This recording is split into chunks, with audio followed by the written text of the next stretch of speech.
नमस्कार. मी आहे संतोष सावंत आणि आपण पाहतात लोकसत्यवाणी न्यूज चॅनल. आज आपण महाराष्ट्राच्या राजकारणातील एका महत्त्वाच्या घडामोडीवर चर्चा करणार आहोत.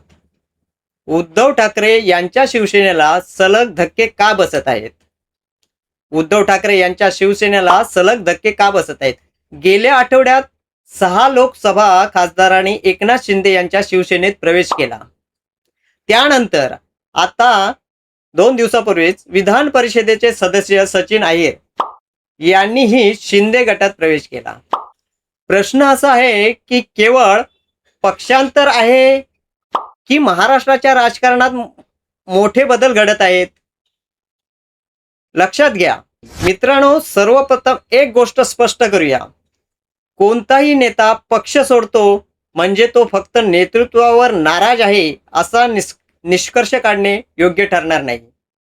कारण राजकारणात निर्णय अनेक कारणामुळे घेतले जातात. पहिले कारण म्हणजे सत्ता. सत्ताधारी पक्षात राहिल्यास विकास कामांसाठी निधी, प्रशासकीय समन्वय आणि राजकीय प्रभाव अधिक मिळतो, अशी अनेक लोकप्रतिनिधींची धारणा असते. त्यामुळे अनेक जण आपापल्या मतदारसंघाच्या आणि स्वतःच्या राजकीय भवितव्याच्या दृष्टीने निर्णय घेतात.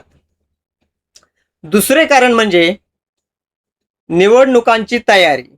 आगामी स्थानिक स्वराज्य संस्था आणि इतर निवडणुका लक्षात घेऊन अनेक नेते जिंकण्याची शक्यता अधिक असलेल्या गटाकडे वळतात. हा कल फक्त महाराष्ट्रातच नाही तर देशातील अनेक राज्यात वेळोवेळी दिसून आलेला आहे. तिसरा मुद्दा म्हणजे संघटनात्मक ताकद. 2022 मधील शिवसेनेतील फुटीनंतर उद्धव ठाकरे यांनी पक्षाची नव्याने उभारणी करावी लागली. का करावी लागली? तर कार्यकर्त्यांमध्ये त्यांना अजूनही तसा मोठा पाठिंबा असल्याचे दिसतेच आहे. मात्र काही नेते वेगळा राजकीय मार्ग निवडत आहेत. दुसरीकडे मुख्यमंत्री एकनाथ शिंदे यांची शिवसेना सातत्याने आपली संघटना वाढवण्याचा प्रयत्न करत आहेत. नवीन नेत्यांचे स्वागत करून राज्यभर पक्षाचा विस्तार करण्याची रणनीती त्यांनी स्वीकारलेली आहे.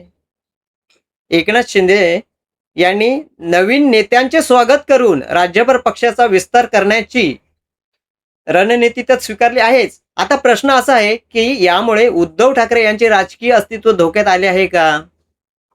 तर याचे उत्तर आजच्या घडीला निश्चितपणे देता येणार नाही. कारण महाराष्ट्राच्या राजकारणात अनेकदा अपेक्षापेक्षा वेगळा कौल देतात. मतदार अपेक्षापेक्षा अनेक वेगळा कौल देतात. पक्षांतर झाले म्हणून मतदारही तसाच निर्णय देतील किंवा घेतील असे गृहीत धरता येणार नाही. बरं, दुसरीकडे जर पक्षांतराची मालिका अशी सुरू राहिली तर उद्धव ठाकरे यांच्या संघटनेसमोर मोठे आव्हान उभे राहू शकते. त्याचवेळी शिंदे गटासाठीही नव्याने आलेल्या नेत्यांना एकत्र ठेवणे आणि जनतेचा विश्वास कायम राखणे ही तितकीच मोठी परीक्षा असेल. म्हणूनच आजची परिस्थिती पाहता ही केवळ व्यक्तींची पक्षांतरे नाहीत, तर महाराष्ट्रातील बदलत्या राजकीय समीकरणाची चिन्हे आहेत. अंतिम निर्णय काय असेल नेहमीप्रमाणे महाराष्ट्रातील जनताच देणार आहे. अंतिम निर्णय हे महाराष्ट्रातील नेहमीप्रमाणे जनताच देतील.